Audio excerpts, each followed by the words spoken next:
Hello and welcome to yet another interesting episode of the Academy. On this interesting episode, we're going to be speaking with Mr. Dayo Adeyemi from the School of Business Success.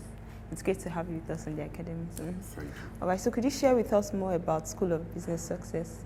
Okay. The School for Business Success was established in 2007 by Engineer Charles Aladewolu. He had a vision to raise men and women of integrity, people of sound character that will stand in the marketplace and will not fall, to the vagaries of corruption in the land. Since 2007, we are focused on building men, not just of competence, but men of character. And this Lord has been helping us to do in the last few years. Okay, so from 2007 till now, based on challenges, different things you face, how's the journey been so far? Well, like every other business in this environment, it's been up, it's been down. It is the challenges that will define who we become. So the challenges have helped us to sharpen, to prepare that, look, this is a challenge that we must overcome. We are not going to shy away from it. We are still going to do more, no matter the challenges that we face. All right, but now going into job creation in Nigeria as a whole, the public and private partnership scheme that's been going on, do you think it's the right solution for job unemployment rates in Nigeria? Thank you. The public-private initiative is a commendable one, but it only creates what I call a political job. Even in the US, you see them rolling out the number of employment per month, per time, and so on. There has to be a more cohesive, a more holistic approach to job creation. One of the best things we need to do is to ensure that we up our skills base in Nigeria. The level of graduate, knowledge to skill is huge, is wide. So we need to be able to deliberately build the skill gaps of the people to be employed.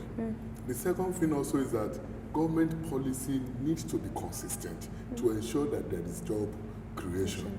We also need to be able to have what we call business training. The fact that you're a good mechanic or a technician does not make you a good businessman. The basics of how to do business, we need to be able to do it. I also want to recommend the Malaysian model, whereby it's focused on the rural people. It's focused on the poor. Empower them, give them skills, give them resources to be able to generate, jobs and employment. Like most people in Malaysia, the rural women, they took up, the issue of job creation. And today, Malaysia is on the rise. We can replicate that in Nigeria because most of the jobs that we are doing here is a bit elitist. We need to be able to get to the root cause. Look at the grassroots. How do we empower them? How do we empower women? How do we make rural people to work better? We need to be able to have this cohesive approach to job creation. We also need to include business training because the fact that you're a good business, you're a good technician, for example, or you're a good mechanic does not make you a good businessman. We need to be able to teach them the principles of startup, the principles of growing your business, structures around your business, how do we make business to become bankable, keeping basic records. These are the things that grow job creation in Nigeria. I also want to advocate what I would call the hub for citizens, whereby a group of rural people, let them have a hub whereby we can train them free of charge. We can give them leaflets in the local languages. We can let them know how to, new approaches, for example, to farming, to snail rearing, things they can do to empower themselves. Now, these are the kind of things that we need to do to grow job creation in Nigeria. And I think government policy has to be stable, has to be consistent, because if we don't, today you have this policy, look at the cassava thing. All over the place, everybody was trying to plant cassava because of government policy. Somewhere along the line, the things somersaulted it. And we need to empower research and development. The developed world thrives on research and development. There's no way the university will not be doing research, will not be doing, basic finding out, and then you want the job creation to be done. I think these are the cohesive approach I'm looking at that will help us in job creation in this country.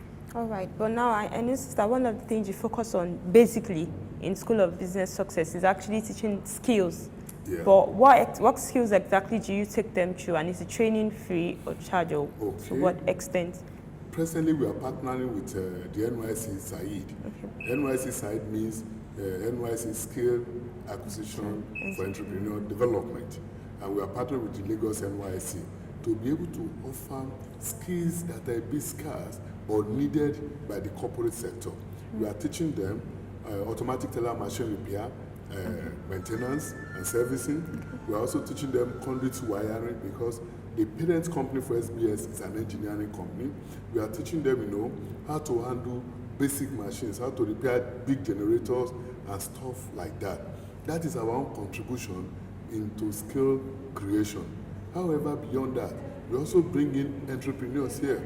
What did you have to do? Skills to acquire to be able to do what you are doing better. So from time to time, we run courses, sometimes free, sometimes alumni prompted, and sometimes fee-based, to be able to ensure that people acquire the right skills and take them out of the job market. All right, so finally, in terms of infrastructure in Nigeria, in training do you think we have it in place? And if not, what extent do you think the Nigerian economy needs to go further in ensuring that Nigerian youths are employed?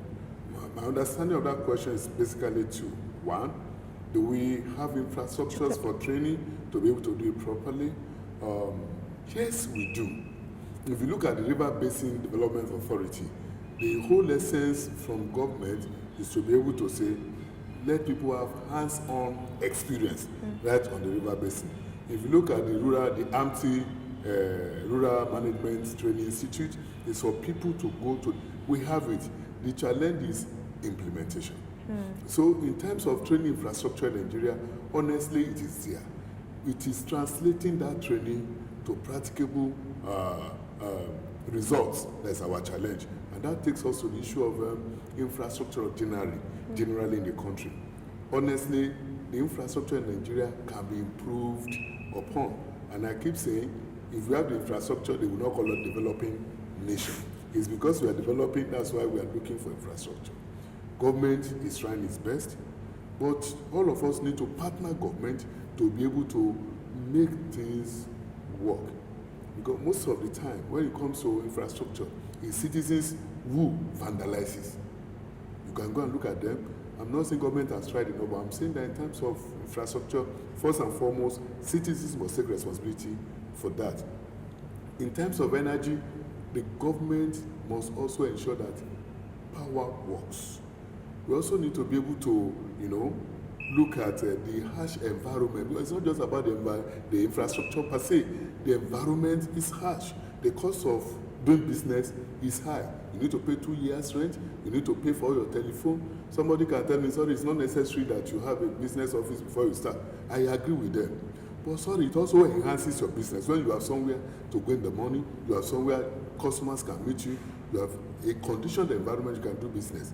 The cost of registration of a company is also huge. We need to be able to bring it down and also do it online. You don't need to travel to be able to register your company. These are infrastructures that we must put in place.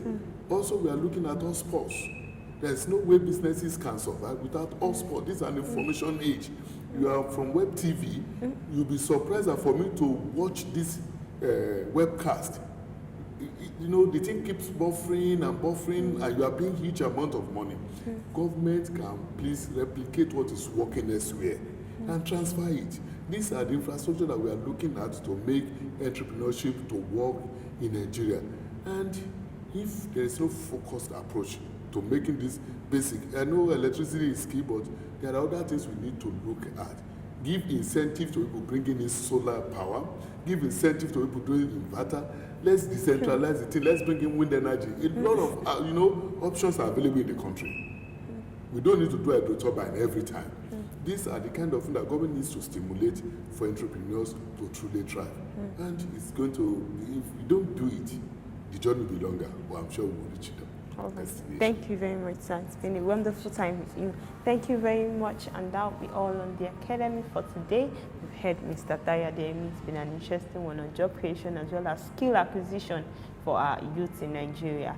Well, if it has been an interesting one for you, join us next week on the Academy the same day. Also join us on our social media platforms, Facebook and Twitter. Till next week on the Academy, thank you very much for watching.